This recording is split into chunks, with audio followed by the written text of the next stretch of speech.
다시 한번 기도합니다. 하나님 감사합니다. 이 시간 하나님 앞에 예배하는 여기 모인 사랑하는 성도들, 많은 사정들이 있습니다. 기쁜 일도 있고 감사할 일도 있고 슬픔을 당한 일도 있고 어려운 일도 있습니다.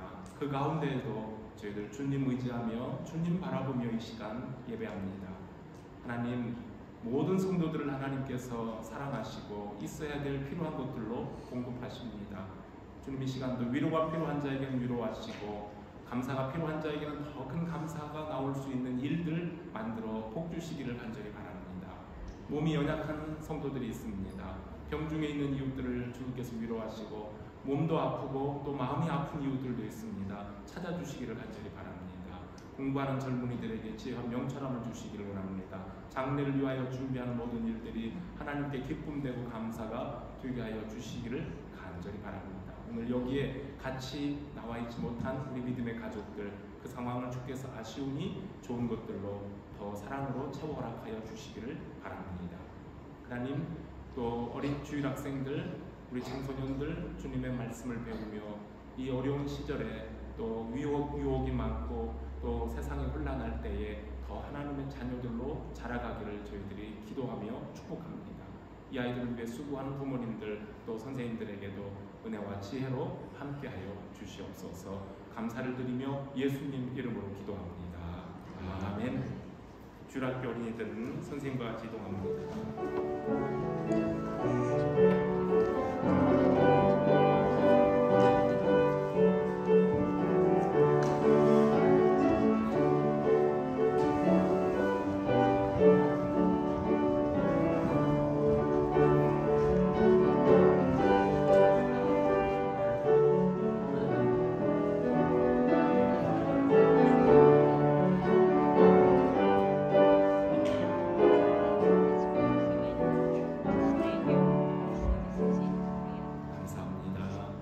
오늘의 하나님 말씀 보겠습니다.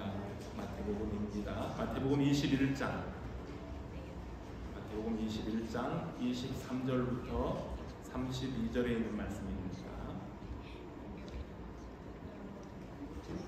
찾을 줄 알고 말씀 같이 보겠습니다. 한 절씩 교독합시다. 예수께서 성전에 들어가 가르치실새 대제사장들과 백성의 장로들이 나와 이르되 내가 무슨 권위로 이런 일을 하느냐, 또 누가 이 권위를 주었느냐. 예수께서 대답하시되 나도 한 말을 너희에게 물으리니 너희가 대답하면 나도 무슨 권위로 이런 일을 하는지 이르리라. 요한의 세례가 어디로부터 왔느냐, 하늘로부터냐 사람으로부터냐. 그들이 서로 의논하여 이르되 만일 하늘로부터라 하면 어찌하여 그를 믿지 아니하였느냐 할 것이요, 만일 사람으로부터라 하면 모든 사람이 요한을 선지자를 여기니 백성이 무섭다. 예수께 대답하여 이르되 우리가 알지 못하노라 하니 예수께서 이르시되 나도 무슨 권위로 이런 일을 하는지 너희에게 이르지 아니하리라. 그러나 너희 생각에는 어떠하냐. 어떤 사람이 두 아들이 있는데 맏아들에게 가서 이르되 얘 오늘 포도원에 가서 일하라 하니 대답하여 이르되 아버지 가겠나이다 하더니 가지 아니하고 둘째 아들에게 가서 포도원과 같이 말하니 대답하여 이르되 실소이다 하였다가 그 후에는 지고 갔으니 그 둘 중에 누가 아버지의 뜻대로 하였느냐. 이르되 둘째 아들이니이다. 예수께서 그들에게 이르시되 내가 진실로 너희에게 이르노니 세리들과 장녀들이 너희보다 먼저 하나님의 나라에 들어가리라. 요한이 유행으로 너희에게 왔거늘 너희는 그를 믿지 아니하였으되 세리와 장녀는 믿었으나 너희는 이것을 모두 끝내 미처 믿지 아니하였도다. 아멘. 이 말씀을 가지고 같이 하나님의 말씀 나누고자 합니다. 먼저 한번 기도하겠습니다. 하나님 감사합니다. 이 시간도 저희들이 주님의 말씀 앞에서 우리의 귀를 열고 마음을 열고 하나님의 말씀을 듣습니다. 말씀을 전하는 자와 이 말씀을 듣는 우리 모두가 다 성령께서 깨우치심을 따라 힘을 얻고 또 결단하며 하나님 앞에서 바른 삶을 살아가기로, 또 하나님 앞에서 순종하는 삶을 살아가기로 결심하는 은혜의 시간을 되게 하여 주시옵소서. 예수 그리스도의 이름으로 기도합니다. 아멘. 4월에 부활절을 우리가 앞두고 우리가 계속해서 지금 예수님의 가르치신 마지막 순간까지 예수님이 보여주셨던 가르치심과 또는 여러 가지 행동, 몸으로 보여주신 일들을 지금 하나하나 찾아보는 주일이기도 합니다.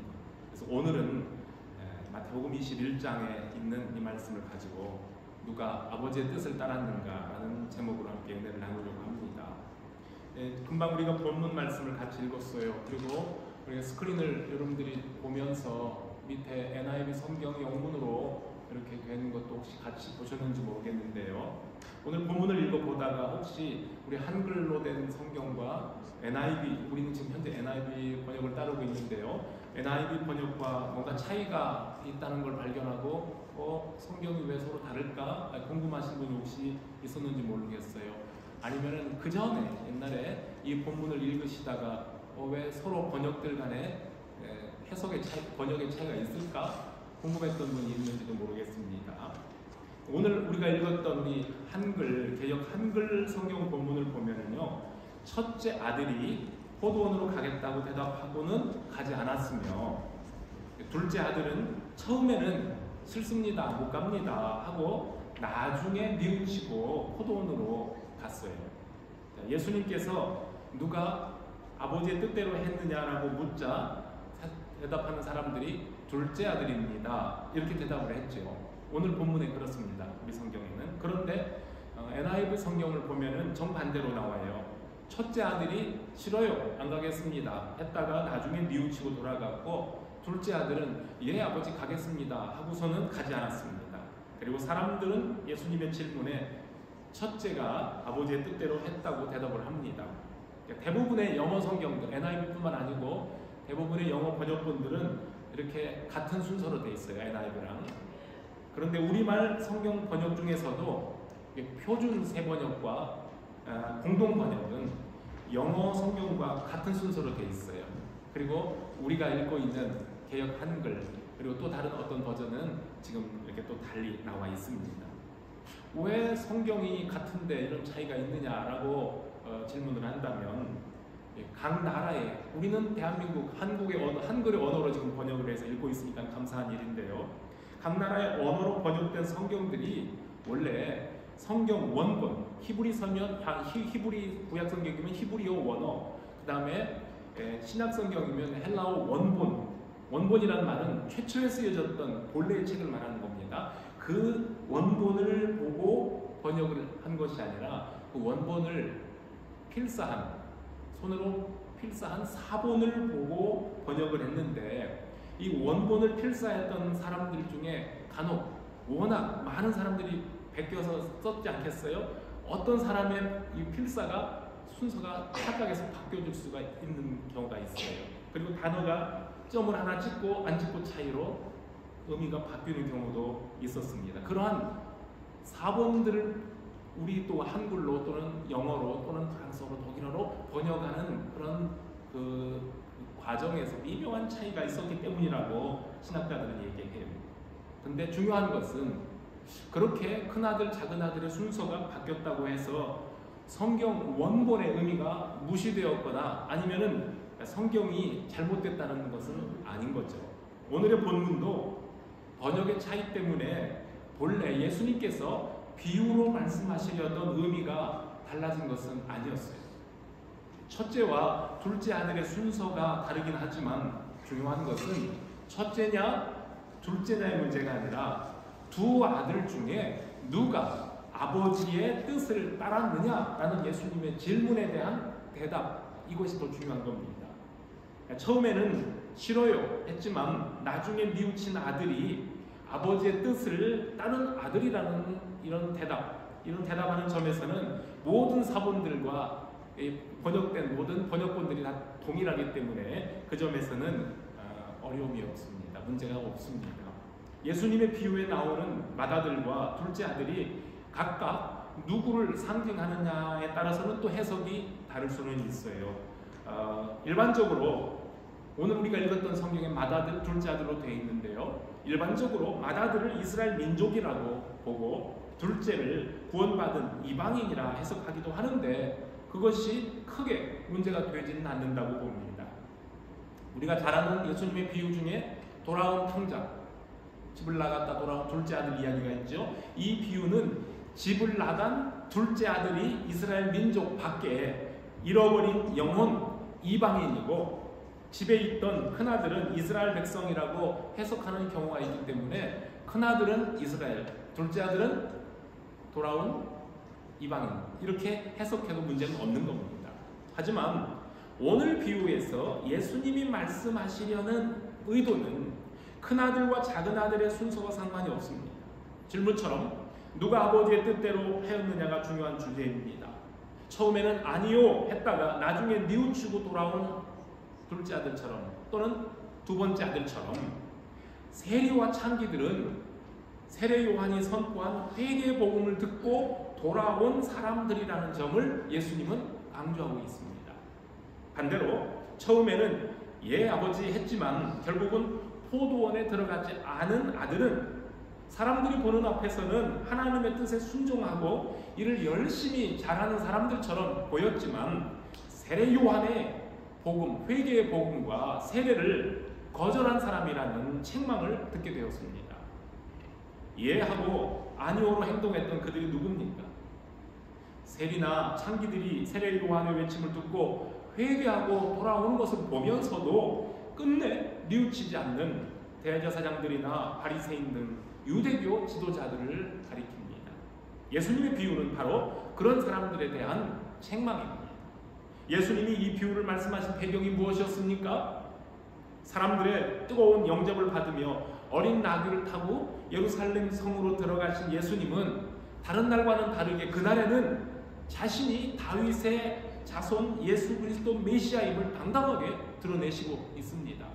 그리고 예수님이 성전에 들어가신 다음에는 성전을 어지럽히는, 더럽히는 장사치들을 다 내쫓으시며 성전을 청결하게 하셨던 특별한 행동, 그리고 성전에서 사람들을 가르치시는 그 일들을 보고 마음이 분이 난, 화가 난 성전 두목들과 대제사장들, 백성의 장로들이 예수님께 찾아와서 당신이 무슨 권한으로 이런 일을 하고 있느냐?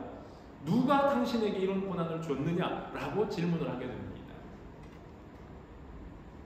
제사장들과 장로들, 유대인의 종교 지도자들, 정치 지도자들이 모인 단체를 사내들인 공의회라고 해요. 의회입니다. 사내들인 공의회 회원인 자기들에게 허가를 받은 사람들만 성전에서 지금 예수님께서 했던 그러한 행동들, 종교적인 일들을 할 수 있는데, 예수 당신은, 나사렛 예수 당신은 아니라 하는 것을 말하고 싶었기 때문이에요. 자기들로부터 공식적인 허가를 받지 않은 예수님을 사이비 종교 지도자로 몰아서 예루살렘 성에서 퇴출시키려는 의도로 사람들이 보는 앞에서 당신이 무슨 권한으로 이 일을 하고 있소? 라고 질문을 하고 있는 겁니다. 이스라엘의 선생들은 토론을 벌일 때에 누가 더 어려운 질문을 해서 상대방이 꼼짝 못하게 대답하지 못하도록 만드느냐에 관심이 있어요. 어려운 질문을 던져서 상대방이 대답 못하고 우물쭈물하고 있으면 그 사람, 대답 못한 사람의 명예가 땅에 떨어지는 겁니다. 반대로 어렵게 질문을 던졌는데 대답을 너무너무 잘하면 그 대답한 사람의 명예가 올라가고, 질문을 던진 사람은 대답한 사람보다 못하다는 판단을 받게 되는 그러한 분위기입니다. 율법사들과 바리새인들은 바로 그런 의도에서 사람들이 있는 그 대중 앞에서 예수님의 약점을 잡으려고 대답하기 곤란한 질문을 자주자주 던져왔었습니다. 그런데 질문을 받은 예수님께서 즉시 그렇다면 나도 너희들에게 한 가지 질문하겠다. 만일 너희가 내 질문에 대답을 하면 나도 무슨 권위로 이 일을 하는지 대답하겠다 하시면서 요한의 세례가 어디로부터 왔느냐? 하늘로부터 왔느냐? 사람에게서부터 온 거냐? 라고 물으셨어요. 지금 예수님을 망신 주려고 단체로 몰려와서 질문 공세를 펼쳤던 대제사장들과 장로들은 입장이 바뀌어서 예수님의 질문에 대한 답을 찾으려고 서로 머리를 맞대고 의논하기 시작합니다. 그런데 아무리 자기들끼리 의견을 제출하고 서로 토론을 해봤지만 예수님의 질문에 시원하게 대답할 수가 없습니다. 이유가 무엇이었습니까? 요한의 세례가 하늘로부터, 즉 하나님으로부터 왔다고 대답하면, 그렇다면 너희들은 어찌하여 세례 요한을 믿지 아니하였느냐라고 예수님께로부터 반격을 당하게 됩니다. 요한의 세례가 하늘로부터 나온 것이라 대답하면 요한의 가르침을 믿지 않았던 것도 문제가 되지만, 세례 요한이 예수님을 보고 어떻게 소개했습니까? 보라, 세상죄를 지고 가는 하나님의 어린 양이로다라고 예수님을 하늘의 권세로부터 오신 분으로 소개를 했었는데, 그 예수님을 인정해야만 되는 거예요. 예수님의 약점을 잡으려 했던 그들이 도리어 궁지에 몰렸습니다. 자, 그렇다고 세례 요한은 그의 가진 권세는 사람에게서부터 온 것이다 라고 대답을 해버리면, 지금 많은 이스라엘 사람들이 세례 요한을 선지자로 알고 있기 때문에 만약에 제사장들, 장로들이 그 자리에서 잘못 대답을 하면 거기 모인 군중들한테 몰매를 맞게 됩니다. 지금 데모가 일어날 수 있는 그러한 험악한 분위기가 됩니다. 그래서 예수님께 질문을 던졌던 장로들은 이러지도 못하고 저러지도 못하고 서로 눈치만 보고 있습니다.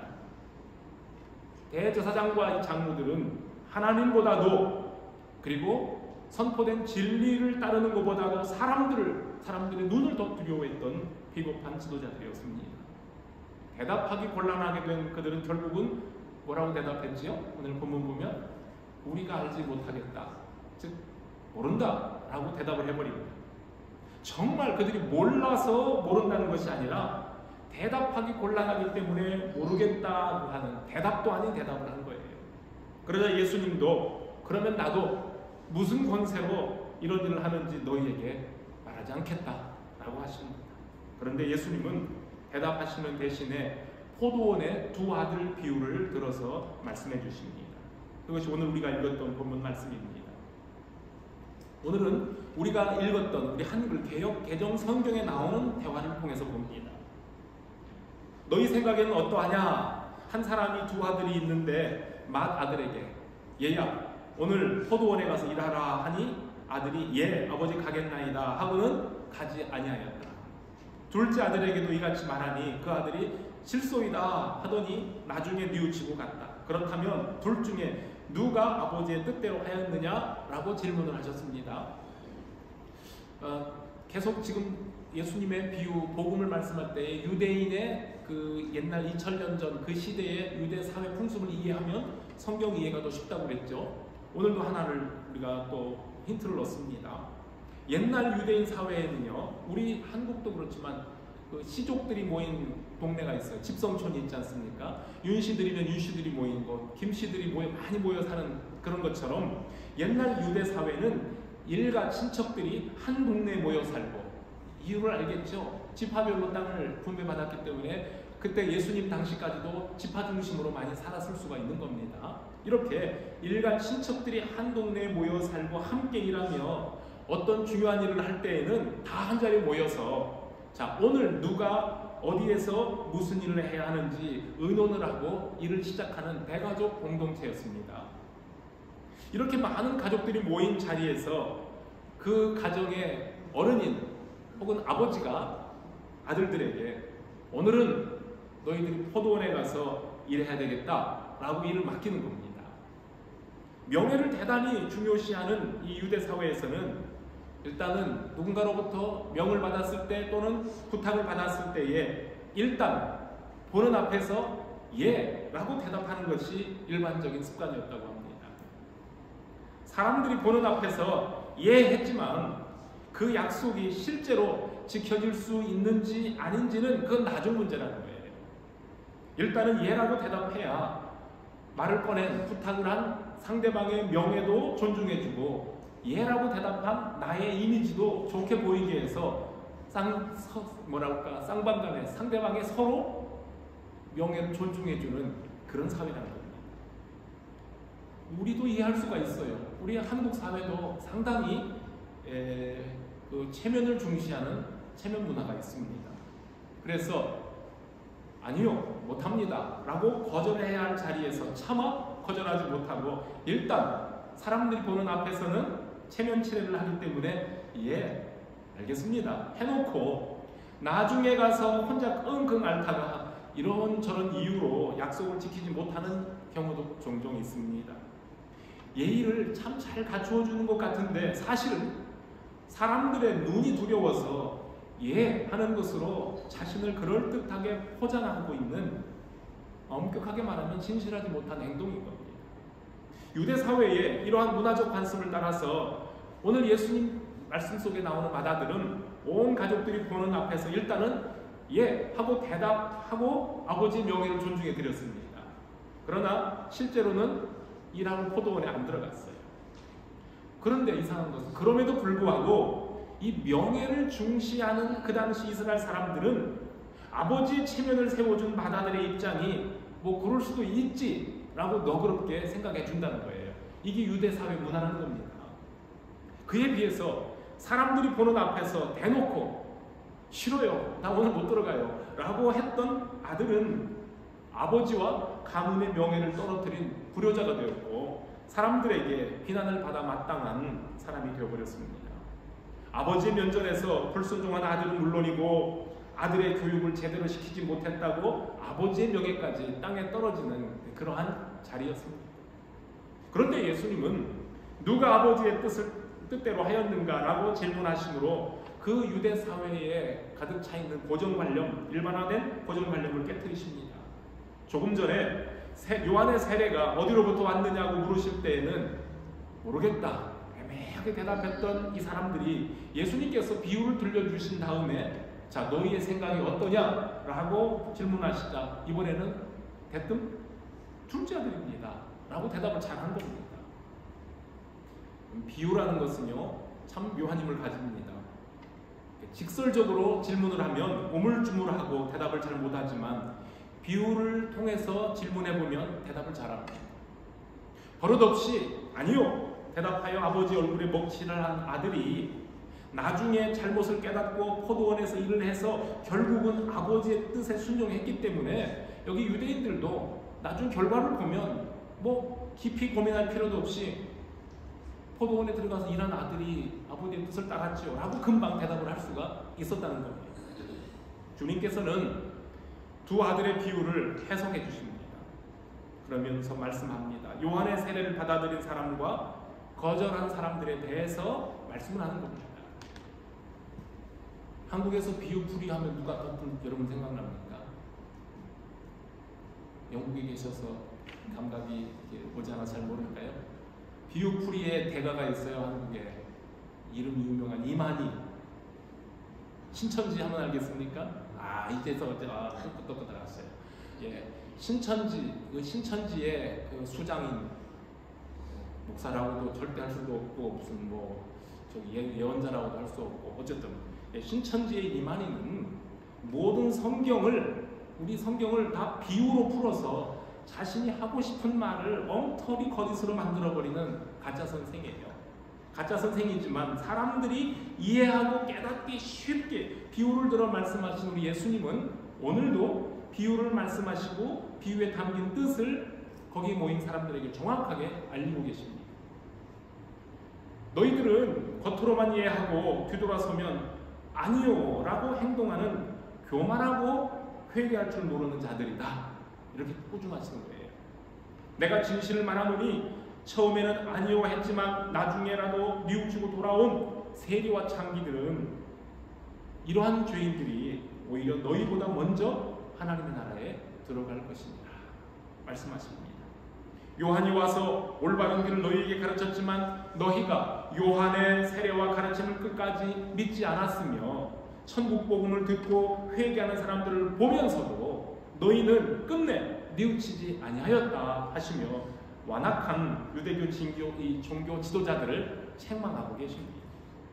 하나님은 불순종하는 유대인을 대신해서 이방인을 불러 하나님 나라를 유업으로 나눠주게 하셨고 입술로만 고백하고 행함이 없는 유대인들보다는 자신들의 죄를 깨닫고 돌아오는 세리와 창녀들을 당신의 자녀로 받아주셨습니다.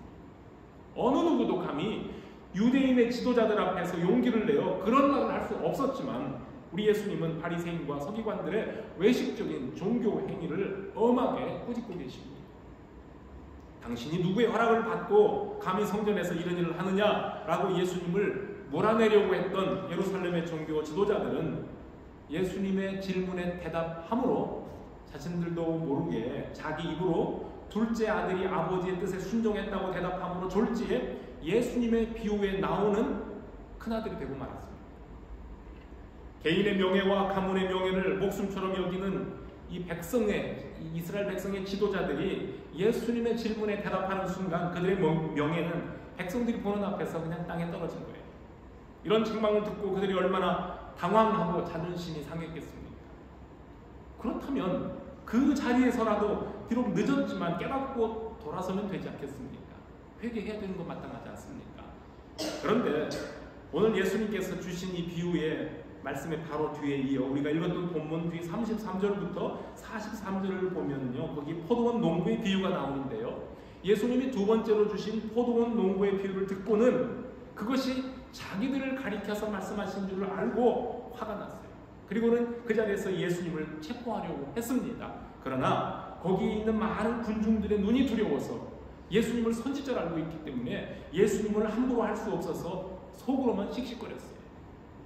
자신들의 명예는 그렇게도 소중하게 여기면서 하늘아버지의 명예는 생각하지도 않는 제사장들과 바리새인들은 해놓고 포도원에 들어가지 않았던 불순종한 아들의 모습을 적나라하게 드러내고 있는 셈입니다. 우리를 봅니다. 주일 아침에 예배를 드리고 집으로 돌아갈 때에 내 마음을 새롭게 하고 이번 주일부터는 믿음 생활 잘해야지 했다면 그것은 바로 하나님 앞에서 예스 하고 예라고 대답한 것과 같습니다.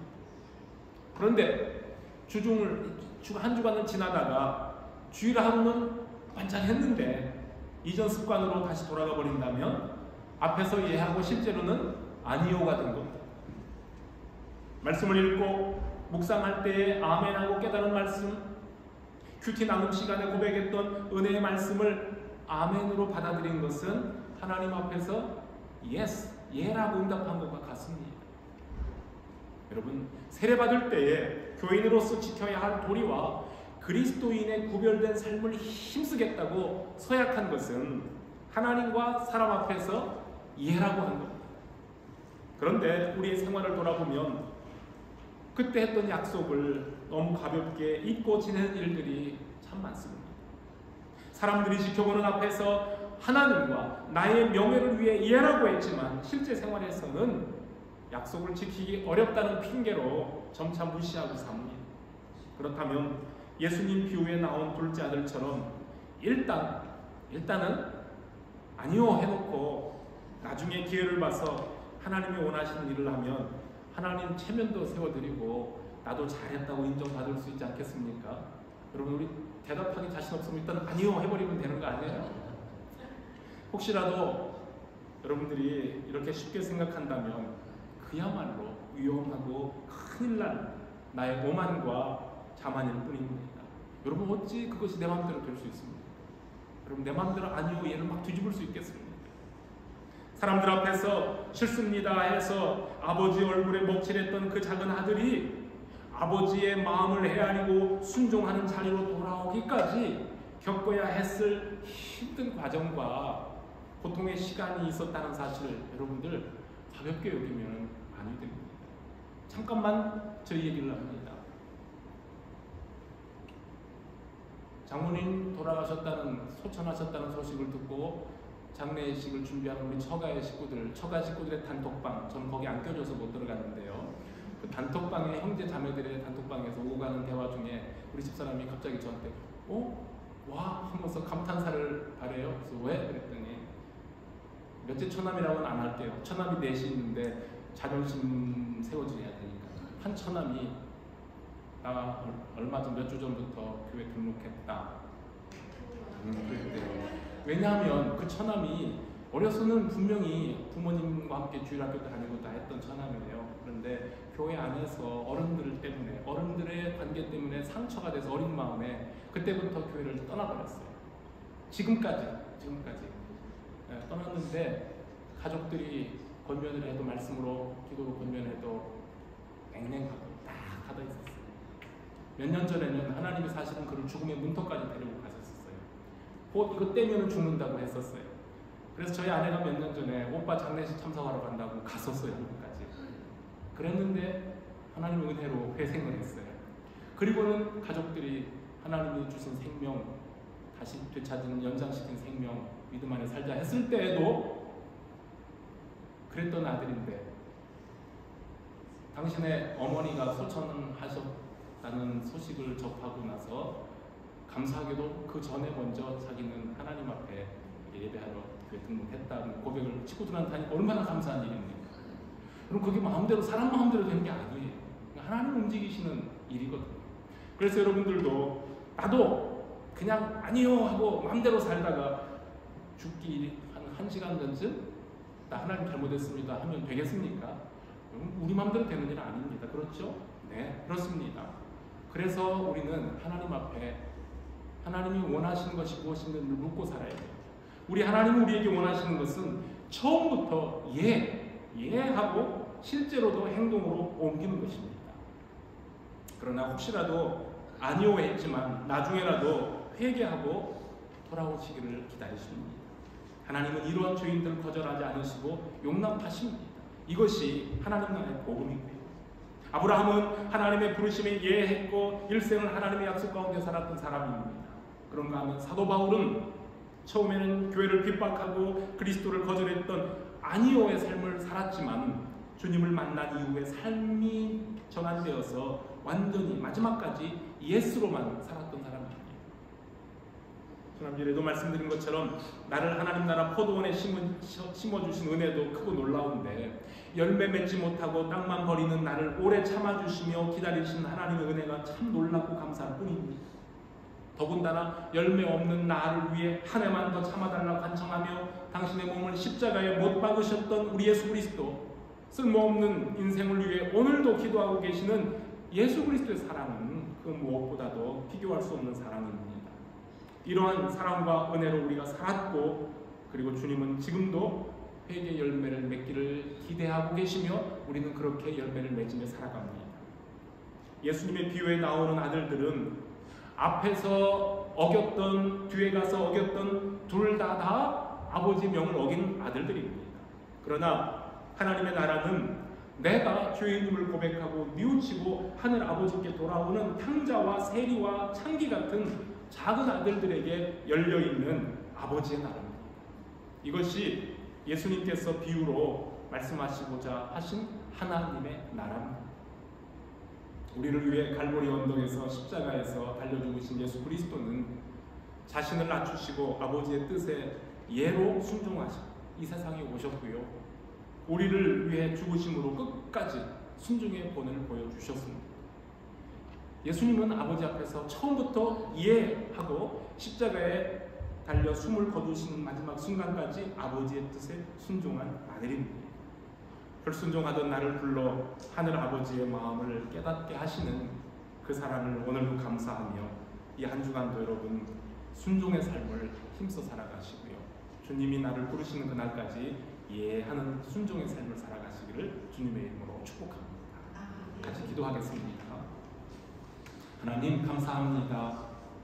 하나님 앞에서 부족하고 늘 아니요 못합니다 라고 불순종하는 삶을 살았던 저희들을 불쌍히 여겨주시고 성령을 통해 깨닫는 마음을 주시고 주님 앞에 돌아와 주님 앞에 순종합니다. 그리고는 하나님의 나라 포도원에 들어가 일할 수 있는 특권 주신 아버지 하나님 감사합니다. 오늘 예수님께서 사람들에게 비유로 주신 두 아들의 말씀을 통해 나 자신을 돌아보며 하나님 앞에 나는 어떠한 아들로 어떠한 자녀로 살아가야 될지 다시 한번 생각하고 결단하고 주님이 기뻐하시는 포도원에 들어가서 열심히 일하는 택함받은 하나님의 자녀로 살아가게 해주시고 이제는 다 했다 주님께서 계산하자 하실 그날이 올 때에 하나님 앞에 부끄러움이 없이 설 수 있는 저희들 되게 하여 주시옵소서. 감사합니다. 예수님의 이름으로 기도합니다. 아멘.